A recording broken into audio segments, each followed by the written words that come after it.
Welcome to Commercial Real Estate Pro Network's CRE PN Radio. Thanks for joining us. My name is J. Darren Gross.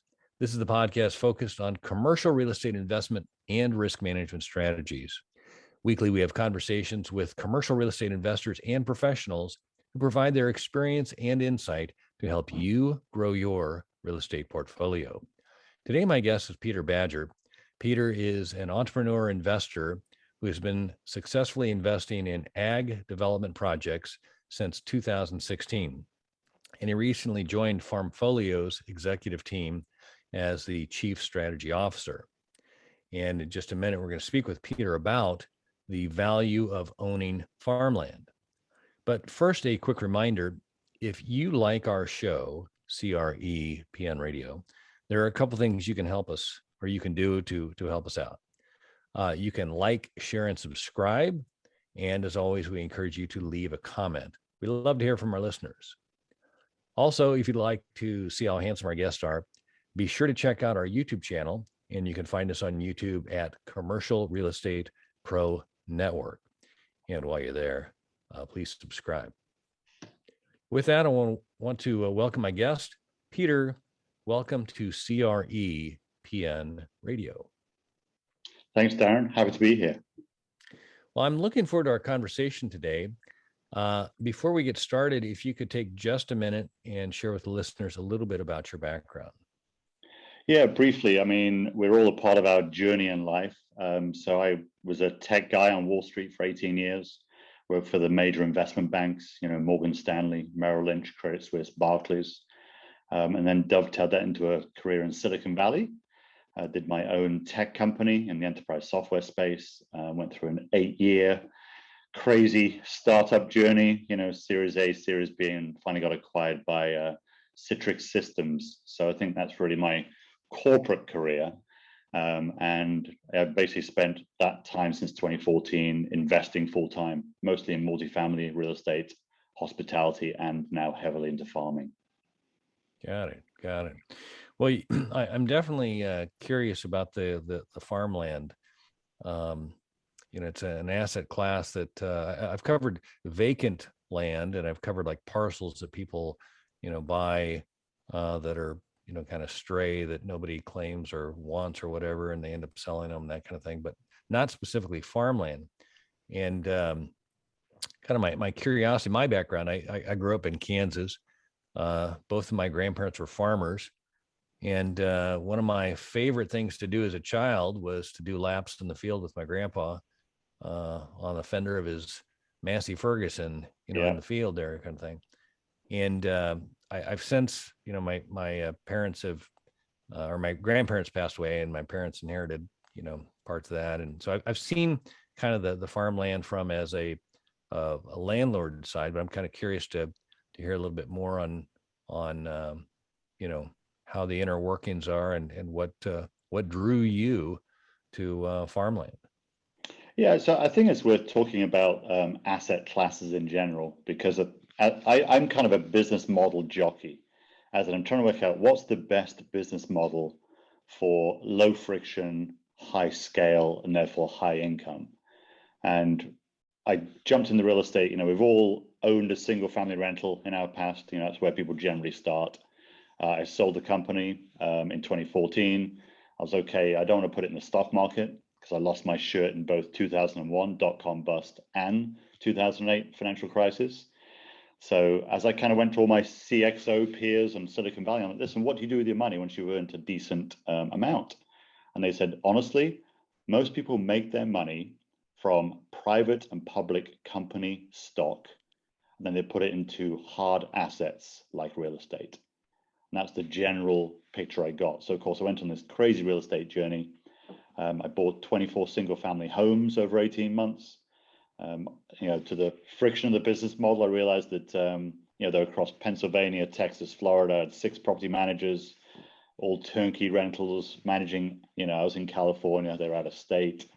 And it was all perfect for 18 months. And then month 19, tenants started leaving, trashing the apartments on the way out. Someone stole an air conditioning unit. And basically I realized in the single family home model, at least trying to manage, with third party property managers out of state, there is a lack of efficiency and scale in that model. So I had 24 roofs, 24 air conditioning units. And generally a tenant moves out and you lose your income for 6 weeks while you're trying to rehab it, get it back to rentability, and then get a tenant in. So I then shifted to multifamily, obviously a single roof, 20, 30, 40 apartments. Went through and done a couple of buildings. Again, property manager, third party stole our money once. We're in a lawsuit with the second one.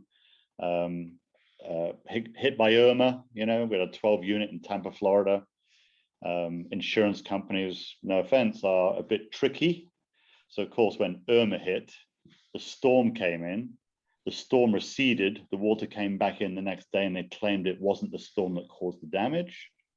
Lawsuit with the insurance company, still never got resolved. We ended up with like 30 cents on the dollar of the request for the rehabs to happen. Classic story. But I kept going through these asset classes. Bought a mobile home park in Illinois, got a Mexico condo on the beach, trying to do a bit of Airbnb hospitality, hotel in Puerto Rico. I kept going through all this stuff. And as I'm on this journey, some of my richer friends in Silicon Valley said, listen, have you looked at farmland? And I was like, why? And they said, well, think about it. Single family you get, multifamily you now get, there's efficiency. You've got one roof for 20, 50, or 100 apartments. Mobile home park's even better because you've got a concrete pad and some utilities. There is no air conditioning to break down. They said from a farming standpoint, you plant a coconut tree, wait 5 years for to produce coconuts, and it prints coconuts for 60 to 80 years straight. There's no tenant moving out. You have other risks, which we'll talk about in a little while, the farming side of the risks, but generally, as an asset class, is designed where you have to wait up front for the permanent crops, which I recommend to grow. But once they start producing the produce, you've got 20, 40, 60 years depending on the crop.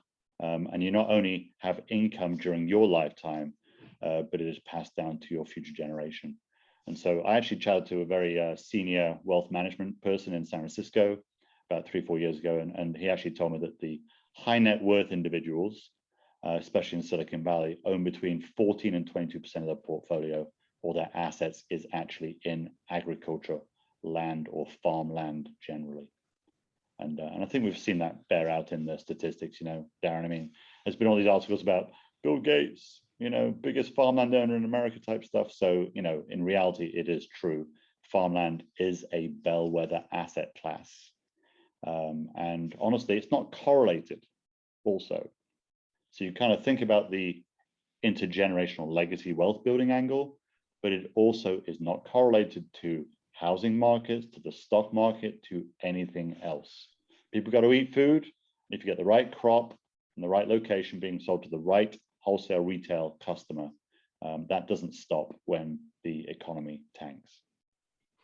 No, I get it from and especially the examples you're citing, like coconuts, or it made me think of being up here in the Northwest. I mean, a lot of people own timberland, similar kind of thing. The wait time's kind of a long time, but the payoffs, you can harvest timber, cyclical, on a cycle and continue to replant that, and like you said, for generations have kind of a cash machine there. I'm curious, are you investing in farmland in domestic, or in the U.S., or are you looking outside the U.S.? Some of again, my mindset, just again where I'm oriented from my youth, is more of like row crops and in kind of level kind of land with dirt and tillage and all that kind of thing. Is that part of your thing, or is it more of just a global farmland view? So we are global, but more importantly, you've got to start somewhere. There's this whole classic thing.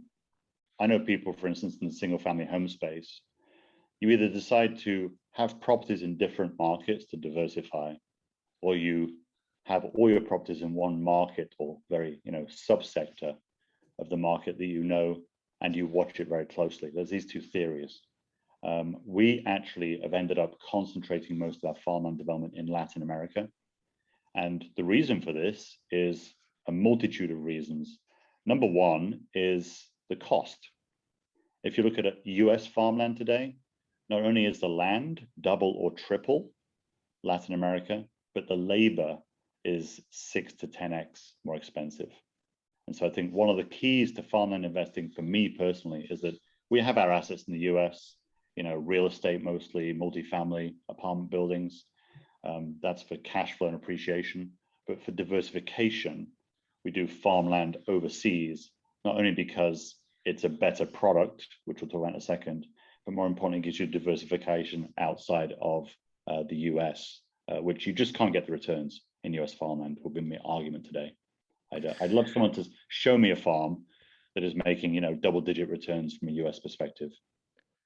Yeah, no, exactly. That's been kind of my understanding and kind of viewpoint as I kind of watch, my mom on the return she gets. I mean, the typical, or at least the example I've seen, is there's some sort of relationship between the landlord and the tenant being the operator, the farmer, and that cost structure. There's got to be enough in it for the the operator to make a profit, and then to pay the landlord. And I've seen different models, whether it be just a straight cash rent or like some sort of percentage of the crops. But you mentioned the expenses. I mean, just the cost of implements, the cost of seed and fertilizer and all of these things. It's a very low margin kind of a profit kind of thing at the end of the day. But and the other side of that, I'm kind of curious your thoughts. And again, this is kind of more an American model.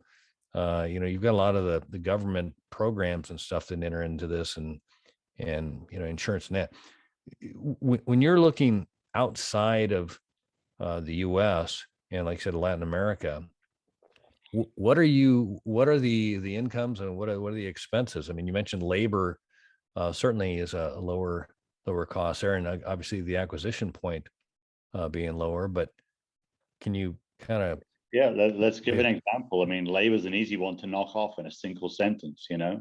A farm worker in Colombia, it's about $1.14 an hour. In California, it's $14 minimum wage flat rate.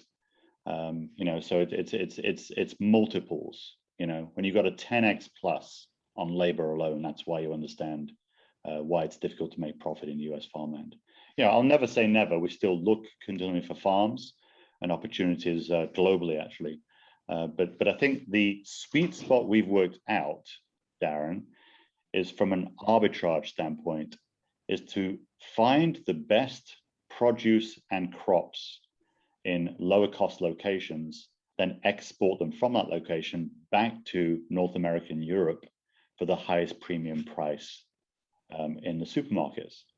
And that's the key to this thing. Then there's enough margin in there for the farming side, for the pack house, for the shipping, and then the sales and distribution in the final mile market. And that's the key to this thing there. There are many costs throughout the entire end-to-end supply chain. The fact that we're doing it in an incredible climate, great produce, agriculture is amazing in Latin America. They've just had very few avenues to export certain crops back to the major markets in North America and Europe. And that's where we play as Farmfolio. So I get the kind of the cost model. I'm kind of curious more about so you're owning the crop. You're not just owning the land. Is that right? I mean, you own that's right. So maybe let's step back a second and give my farmland journey, because I've been doing this for 7 years. So it's a small amount of time, but it's full time. So sure. I kind of I've seen everything globally, from walnut farms in Eastern Europe, in near Tbilisi, Georgia, through to US vineyard. I've seen everything, and basically, here's how you'll normally see these farmland offerings. You'll meet somebody who'll give you a glossy marketing brochure, and they're going to say, "Hey, listen, we found some cheap land. Name that country, overseas. We're going to basically clear it. We're going to plant irrigation pipes, create a nursery, find some seeds, plant a crop, wait 3, 4, 5, 6 years, depending on the crop. And then we're going to sell that after we've put into a pack house, washed, sorted, packed, and sent. And we're going to sell to, retailers in the supermarket. That's the story they'll tell you. I've invested in 3 of those starting in 2014. I lost money in every one of them. And the reason is because of several. Number one, they're either great farming people and they have no idea how to do the commercial distribution plus sales, because it's a very hard business to be in, or they're great commercial sales and distribution people who have contacts where they can sell the produce, but they can't farm. And so you've got to find basically the multidisciplinary team that know the full end-to-end. Because if you don't, and they just farm and then sell to the middleman, middle people nowadays, then you're going to lose all the profit as people down the chain take their cut. And so what we did at Farmfolio is we actually reverse engineered the whole farmland ownership construct. And so what we did is we built a pack house, and we then started to receive all the fruit, in this case from local Colombian farmers in Colombia, the country. And we said to them, listen, if you deliver your limes, in this case, Tahiti limes, to our pack house door, we'll give you double the price you normally get selling in the local Colombian market. And what we did in our pack house is we washed them, we packed them, we put them in a shipping container, sent them overseas. They actually mostly come to the Rotterdam for Europe distribution via truck, and to Philadelphia for the East Coast. And we then will sell them to Walmart, Costco, Trader Joe's, Albertsons, the major retailers, and some wholesale channels as well. And so we did that as the business model and started actually getting all these fixed price fruit contracts from major retailers. Now what we've done is we've gone back and bought those farms that were producing the best crop. Because think about it, right now in the model, most of our limes come from the Colombian farmers. We sell their produce in North America and Europe, and we give them the cash flow. Now we're going back and buying those farms and breaking them up into what we call lots or land ownership titles, selling to you, people like you and me, Darren, and then we're just moving the cash flow from the Colombian farmer to us as a lot owner. And that is the perfect way to avoid all of that farm development risk. So let me ask you again, I love the fact that you've gone and inserted yourself into more of the chain there, because like you said, there's all sorts of middle people that can affect the profitability of a product based on the markup that they get that you're not getting if you're the producer. When you did that, and then you go back and you buy the Farmland, are you then hiring the people that we're working on? I mean, because now it sounds like you're responsible from the ground to the product to get it to the packing house to the distribution. And speaking of distribution, I'd love to hear a little bit about, have you had any issues with any of the supply chain port issues that we're seeing on the news all the time with COVID? And in that, just is there any issues with your product being perishable? I'd love to hear all that, but let's pick it apart a bit. All right. So let's start with yes. We become the administrator of the farm, because one of the other things I've seen happen in a lot of these farmland offerings is they'll often break up the land and sell you a hectare of, like, I don't know, mango or avocado trees, and they'll tell you, hey, listen, we're going to grow your fruit, we'll manage it for you, we'll pick the fruit, we'll put it in crates, we'll tag it, and you'll get the money for that harvest. It's an asinine concept in reality, because farms need to be operated at scale. And so you need to be profitable. You need to take a farm from a Colombian farmer in this case. You need to keep managing it at scale. And so what we actually did was we created something called the Farm Owners Association, FOA, which is like a homeowners association in US real estate. And so actually, as an owner of that titled farmland, so obviously it's key that you own the title, because you control how long you get the income from that land. But then you're part of the FOA. And so we as Farmfolio administer the FOA on behalf of all the landowners, just like a HOA board would manage, a homeowners association. And so we take care of the common areas. In this case, it wouldn't be a clubhouse or a pool. In HOA, it'd be the inner roads in the farm and the areas where you stack the crates, the hacienda where the farming management team live. We also will employ a third-party farm manager, just like a property manager. It's the same role. We find the best farm management teams in that region to manage those farms on your behalf. We also negotiate the Valle Verde, in this case, pack house contract to make sure you're getting the premium price for the produce coming from the farm. And so as an administrator, you can fire us. It's we know this business, cold. And so our goal is, you have a 3-year lock-in. After 3 years, if we've not performed, feel free to basically, as an FOA group, vote us out, find something to manage the farm directly and go your own way. But obviously our goal is that if we can keep performing at the high level we do perform today and keep selling your fruit, is that you'll keep us around for, decades to essentially deliver you income for that farm. So that's the kind of the model that's worked best for us, is because we therefore control the whole supply chain from end to end. Because this is the key to this thing, to avoid the middlemen taking nickel and dime every way down the chain. And so I call us like the Apple of farming, because Apple control the hardware, the software, all the way through to the retail stores and the online store. We're the same. We actually have minutes of the farms. We hire the farm manager. We actually run the pack houses.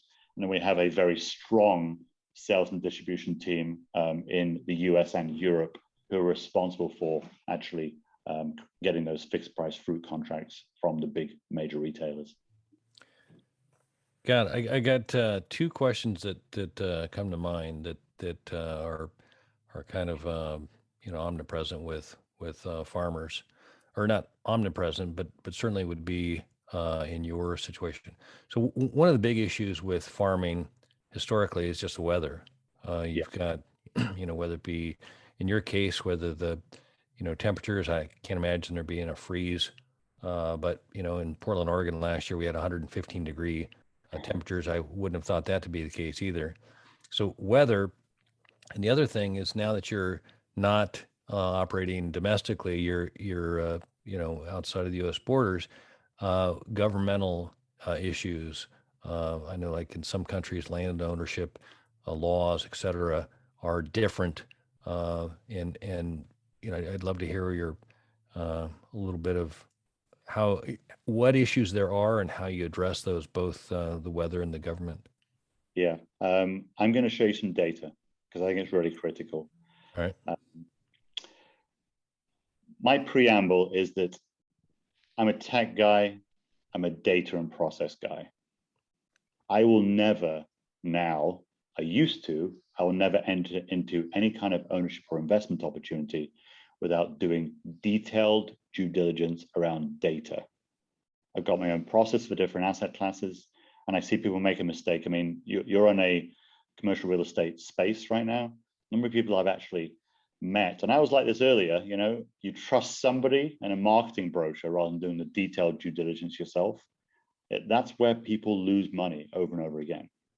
So in the case of commercial real estate, multifamily apartment buildings, value add, I go through and I work out at the macro, MSA, metropolitan statistical area, there's 400 in the US, for instance, and you look at job growth, you look at population growth, you look at hopefully lowering crime rates, you can look at home and condo values going up. You can look at all this data on the macro market. And then once you then understand the macro market, great. Is it growing? Are crime rates declining? Yes, it's a good place to invest on a macro level. Then you go down to the neighborhood or zip code and even block by block and do exactly the same process. Is this area growing from a population standpoint? Are there going to be people who are going to rent your buildings? Are the crime rates coming down? What's the 20-year data showing crime rates in that zip code and in that particular neighborhood? Because real estate is hyper local, block by block. So I can go on for hours about real estate data. I carried that across to Farmland because I lost money in those first 3 deals. And that's because I didn't know what I was doing. And so let's kind of talk about the climate data. I'm going to share my screen, see if this works on the YouTube actually. And let me just show you this. So hopefully you should see that. So data is available everywhere. It's an embarrassment if you don't believe you can't find data on everything at this stage of life. Yes, there'll be some stuff you can't get in overseas countries because it'll be in a different language, but then hire someone in Upwork to do the research for you who speaks Spanish or whatever language you need to find it. And so kind of let's talk about weather in this case. When you look at a world map for precipitation, you can see here the blue is the higher, and it's all about longitude, latitude, isn't it? Yep. So here's Latin America, and it just so happens that the best place in the world to farm in this hemisphere is the country of Colombia, this blue one here, because it has the highest rainfall. And so, okay, let's talk about this. Like, it's a combination of you need sunshine and you need rainfall. Well, why are we in Colombia?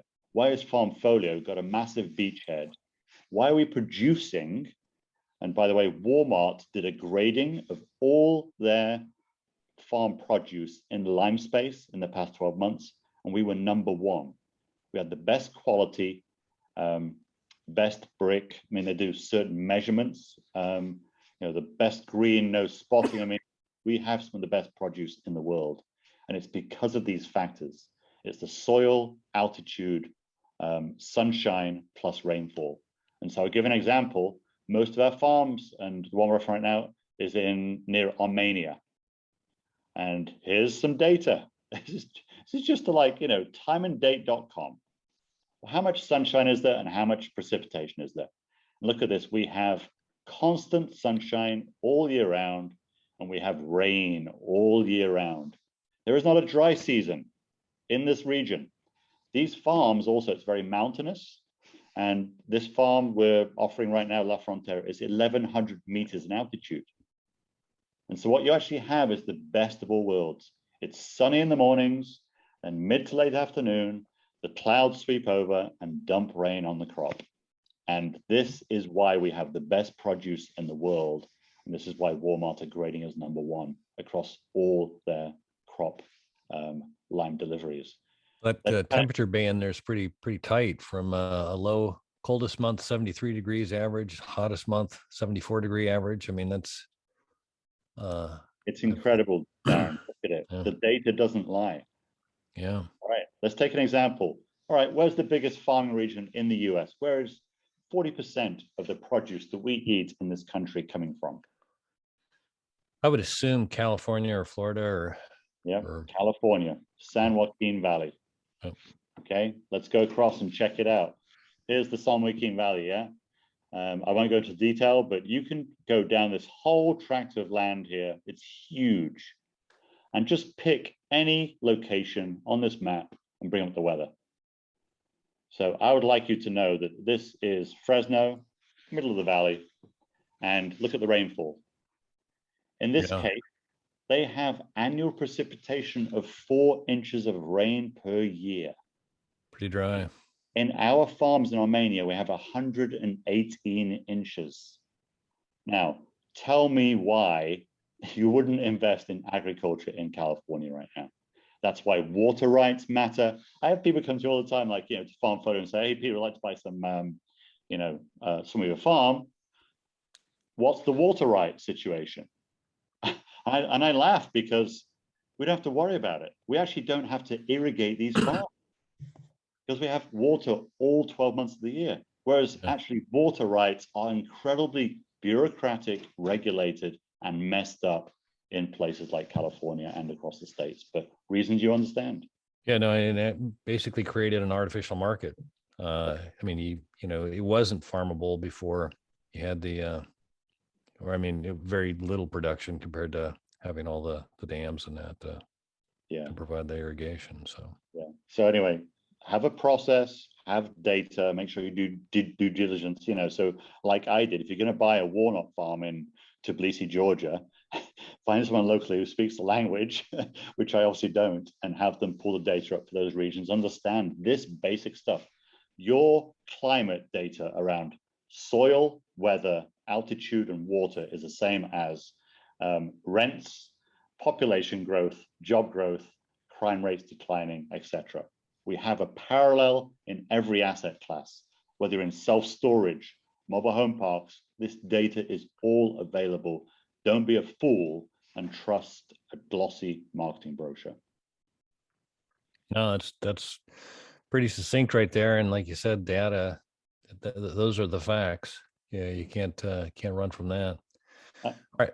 And then, sorry, Darren, just to point out another thing. So also a lot of what people do is they hoodwink you with some fancy glossy brochure. Yeah? You should know where your property is overseas. You should be able to identify it. And either you should go and visit it, or you should have a very trusted third party to do it on your behalf if you can't make it down there. And just so you know, in our farms, so our headquarters Farmfolio is in Jupiter, Florida. Let's take you to one of our farms on Google Maps, La Frontera in this case. It's going to spin you over there, down to South America. And here's a farm. This is called La Frontera. There's 103 lots. And, you can see your land, and you can see the configuration of your land. So you guys bought the whole farm and then parceled it for your investors? Right. Yeah, so what we do is we have pack house data. This is the beautiful thing. We have the most advanced pack house in Latin America for Tahiti limes, as an example. The limes come through the machine, and I'll actually send you the link so you can put the video on it. It's incredible, this thing, a Mexican machine, CIU built this thing. So they come through, they get washed twice, waxed, come through, and then there's a little video camera. And the machine both weighs plus takes photos, 4 or 5 photos per second of each lime.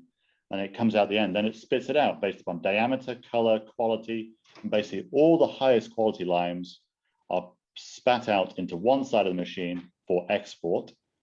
And the ones which don't quite make it in terms of quality are spat out to the other side of the machine to be sold in the local Colombian market at a lower price.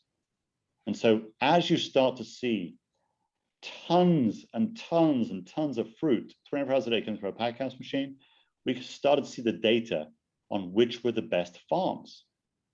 And therefore we went back to those farms, met the owners, started to negotiate, and bought those farms. So in this case, this is called La Frontera. They are a multi-generational Colombian farming family. This is their business.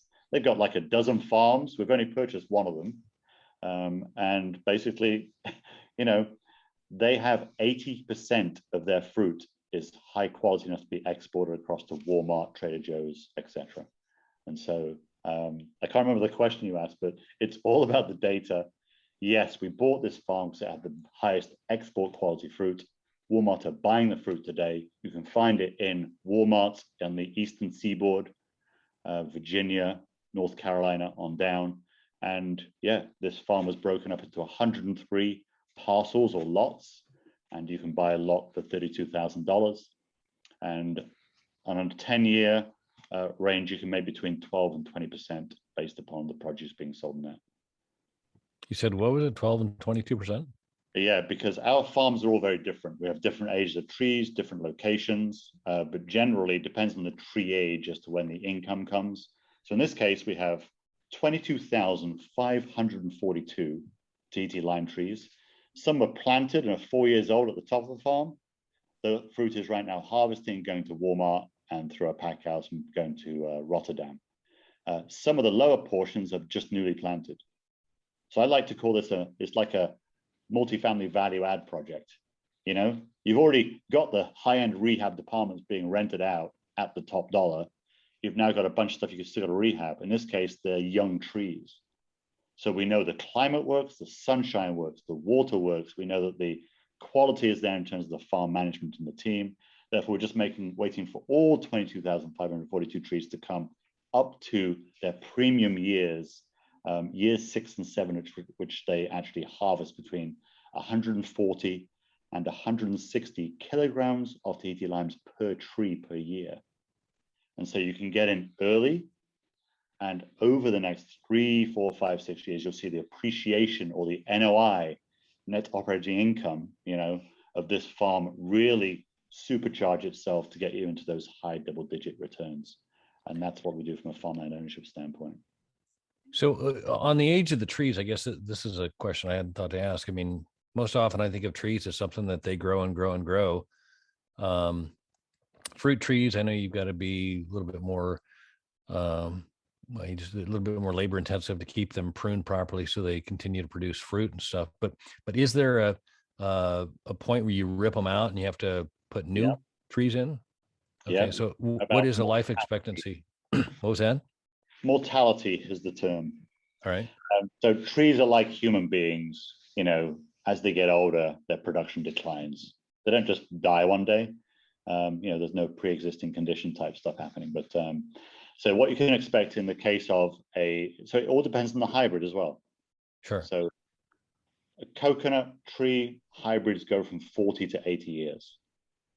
In the case of Tahiti lime, in the case of the tree we're planting, they have maximum production of 20 to 24 years. Then they start to reduce their production. And so in terms of this ownership opportunity, you can expect in year 7 to get to that max production of 140 to 160 kgs per tree per year. And then wait 17 to 20 years, and then we'll start as a farm, as we're harvesting, see the production decline in certain parts of the farm, certain trees. And that's when you go through a replanting program. They don't all die at once, they don't all decline at once. They'll go through a certain phase of declining. And so in, say, 20 years from now, you'll take, a quarter of the farm one year, a quarter of the farm next year, and over a 4-year period, you'll have some income, but it'll be dropping, obviously, as we replace those trees and bring those next crop back up to full productivity over a 7-year period.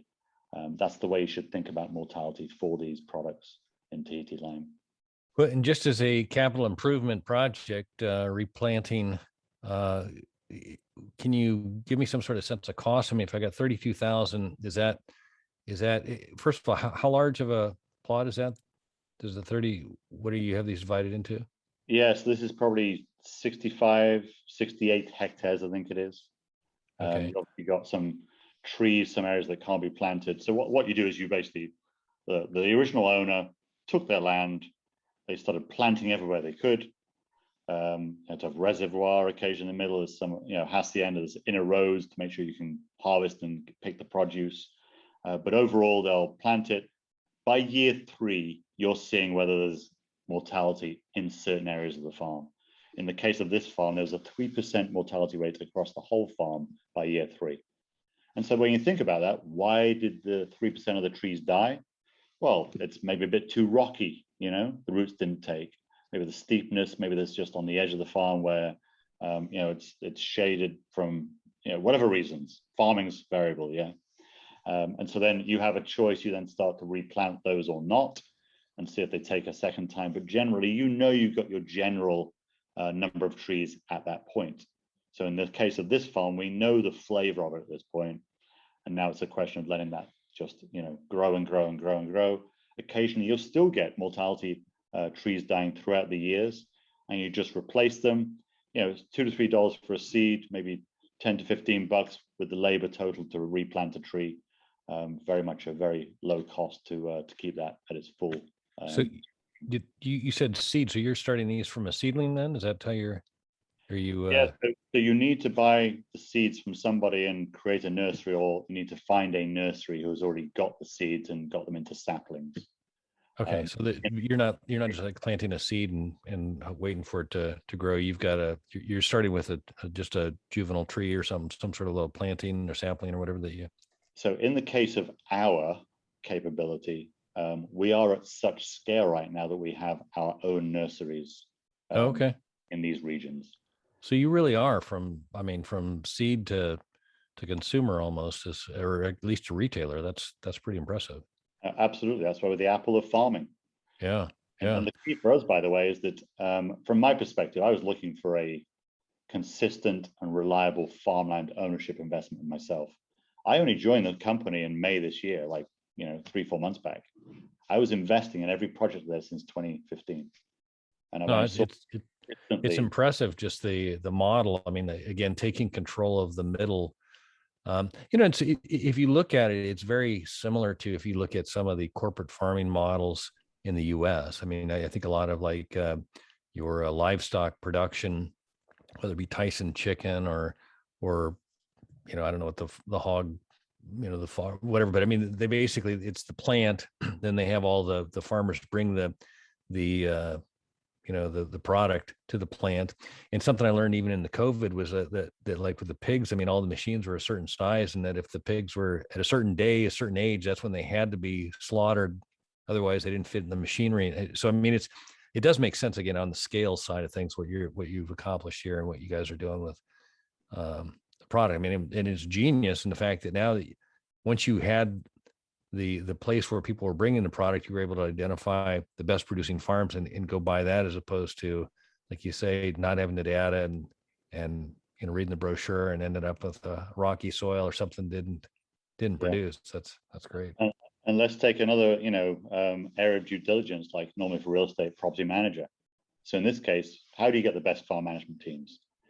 The pack house told us which farms had the best fruit.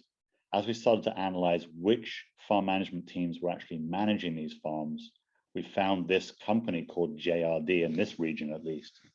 And it's this guy called Jorge Camposano, and he's been in a multi-generational, citrus farming family, and he's got this amazing team, and he actually contracts out to rich people and creates lime and citrus farms on their behalf and manages them on behalf.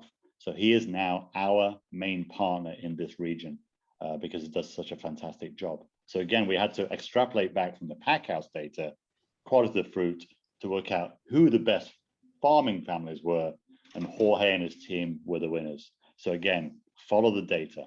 It's the only way to invest. Hey, let me ask you. So an investor buys whatever 60 hectares or whatever it is that you've got. And that comes with the trees already planted? Yeah, in the case of this farm, there's 22,542 trees planted from the age of, basically 4 months to close to up to 4 years now. Right. What? I'm sorry, go ahead. No, so as a member of the FOA, there are 103 lots in this farm.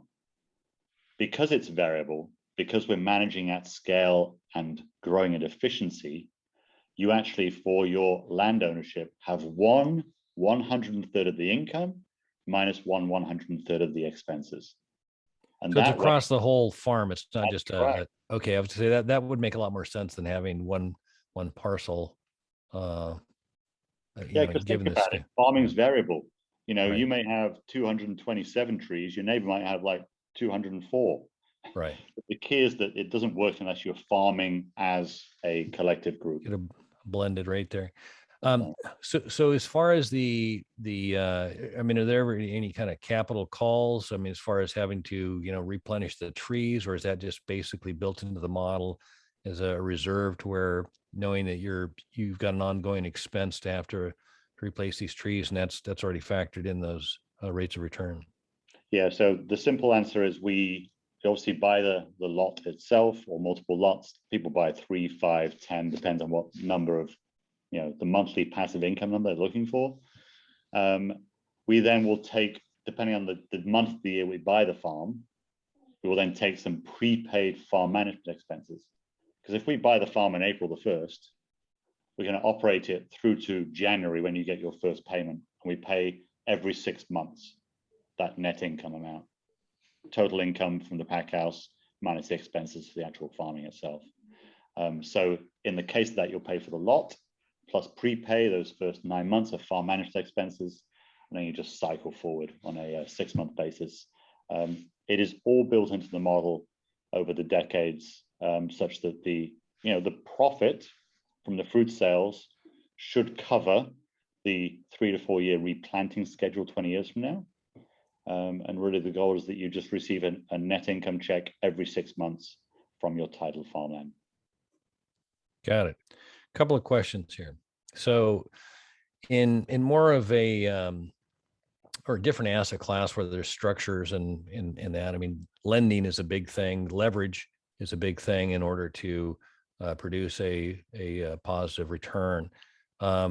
Is there financing, or is it basically just a cash cash in? I mean, I would think that this is more about you're just investing into the fund, and then maybe you guys at scale are doing some financing, but I would think the investor is not involved Yeah, at that so level. Is that the answer is no, it can't be financed right now, but we're looking at some lenders. We're in discussions right now to try and offer that as a product. Because I get that people want to buy a single family home, loan to value of 75%. And yeah, right now it's a cash only transaction. This is a real estate transaction, by the way. So number one, you don't have to be accredited. You can be non-accredited. Our goal is to basically democratize farmland ownership. It frustrates me that the American government decides they can decide what you should invest in or not. So you're buying real estate, therefore it's not a regulated SEC kind of structure. You buy title to the land, cash now. We are looking at the ability to leverage multiple lots. We have some lenders we're in latest discussions with. We may bring that to the fore, hopefully Q1 next year, if the conversations go where we want them to. Because ultimately, the price of the farm is low enough right now, $32,000, that it would be the same as a deposit on like a 3-bed, 2-bath, single family home in Jacksonville, Florida, right? If you were leveraging 75% loan to value. So our goal is to get people in now so they can see how it works, start to see the checks coming. But eventually, yes, we would like to bring leverage in those so you can buy 3 or 4 lots for that $30,000 to $40,000 price point. The other question is, again, with anything with the structure, at least in the U.S., your tax benefit is the depreciation. I'm assuming there's not a lot of depreciation. I mean, is there? I mean, obviously, I guess there is, but is there? Can you talk about that? Is there any depreciation built into your? There is not depreciation from this product, no. But I Okay. think in reality, depreciation is a bit of a bonus on top. The returns way outweigh the advantage of depreciation for the average person.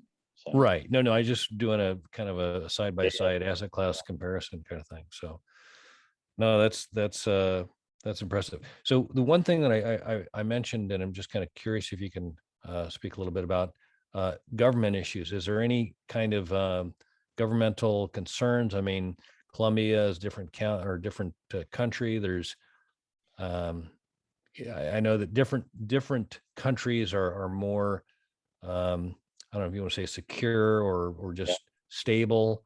So I've spent 6 years investing overseas. I was basically a digital nomad. My partner and I were kind of traveling a lot, mostly, Europe, Eastern Europe, Latin America, Central America. And yes, you need to be very clear which countries have strong foreign property ownership rights. And so in the case of Colombia, they have very strong laws, and you have the same rights as a local Colombian to own that land. And so, yeah, the key is to make sure the country has clear titled land and that they allow foreign investors to own that in the way that they would normally for a local Colombian who owns their own land. Part of the due diligence, it's part of a matrix. No, absolutely. Absolutely. Let's see here. I'm trying to think now how do I do this here? I've got you're driving now. Yeah. Let's see here. I've lost oh, here we go. Okay. So I just wanted to run down see if there was anything else that I was looking at, or questions I was thinking of. Because it's a neat model, and I just think you guys the way again, starting with the data, you've clearly made a good case for investing in farmland. But if we could here, I'd like to shift gears here for a second. As I've mentioned, by day I'm an insurance broker, and I work with my clients to assess risk and determine what to do with the risk. And there's 3 strategies that we look at. The first is we look to see if we can avoid the risk. If we can't avoid it, we look to see if there's a way to minimize the risk. And if we can't avoid nor minimize, we look to see if we can transfer the risk. And that's what an insurance policy is. You're transferring the risk to the insurance company. I like to ask my guests if they can look at their own situation. It could be their clients, investors, tenants, the market, government, however you want to, frame the question. But if you can take a look at the situation and determine what the biggest risk is that you face, your clients face, or however you want to frame this. And again, for clarification, while I am an insurance broker, I'm not necessarily looking for an insurance related answer. Um, and so, if you're willing, I'd like to ask you, Peter Badger, what is the biggest risk? The biggest risk is the macro risk that you, as an owner or investor, do not follow a very data-driven due diligence process before you buy. And so I can sit here with my risk matrix and my process, and I go through it. And that's the irony of this. You need to have a risk process, a due diligence process to follow, Darren, and most people don't. If I had $1 for every time somebody took a recommendation from a friend or went to the internet and downloaded a nice glossy marketing brochure and trusted somebody, there's a famous quote from Ronald Reagan when he met Mikhail Gorbachev. And I don't know the Russian saying, but it was basically trust but verify. And that's what you have to do. So the biggest risk for me is that you don't verify. You don't have a process. You don't have a due diligence matrix with all these areas to look at. And you don't follow the data to make sure that what people are telling you is actually true or not, that they have the track record, that they have considered all these aspects in that asset class that you're considering owning. No, that's definitely some words of wisdom there. Due diligence. It'll eat you alive if you don't. So maybe to summarize, Darren, the biggest risk is laziness. No, no, there's certainly a case for that, and if you're not inquisitive enough and curious enough, the reality is it's probably not a good direction for you to go. If you're not willing to understand, and some people, and myself included, it sounds like you have had the experience a little bit. Is that the experience is a tremendous teacher, but there's no reason in this day and age when you can sit at your computer and Google all of the things you were just showing, rainfall and temperature and all that kind of thing. I mean, the information is available. You have to be curious enough and willing to go look for it. So Yeah, I agree. Completely agree. So Peter, where can the listeners go if they'd like to learn more or connect with you? So please head over onto farmfolio.net. We actually have all of our farms listed as they come available. You'll see a video, get a tour. You can reach out to me personally. I am Peter, Peter. I have to say Peter in American accent sometimes. Peter at farmfolio.net. And yeah, I mean, we're here to democratize farmland ownership.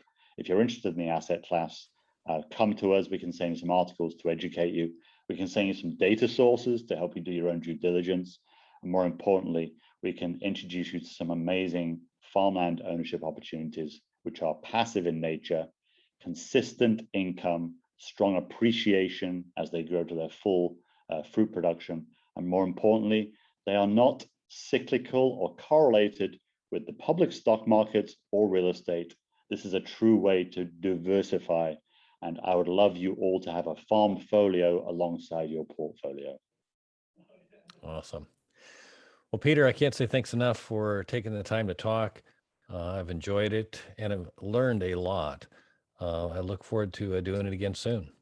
Thank you. Thanks, Darren. Thanks for doing what you do. Thanks for educating your membership. So we really appreciate it. All right. For our listeners, if you like this episode, don't forget to like, share, and subscribe. Remember, the more you know, the more you grow. That's all we've got this week. Until next time, thanks for listening to Commercial Real Estate Pro Network's CREPN Radio.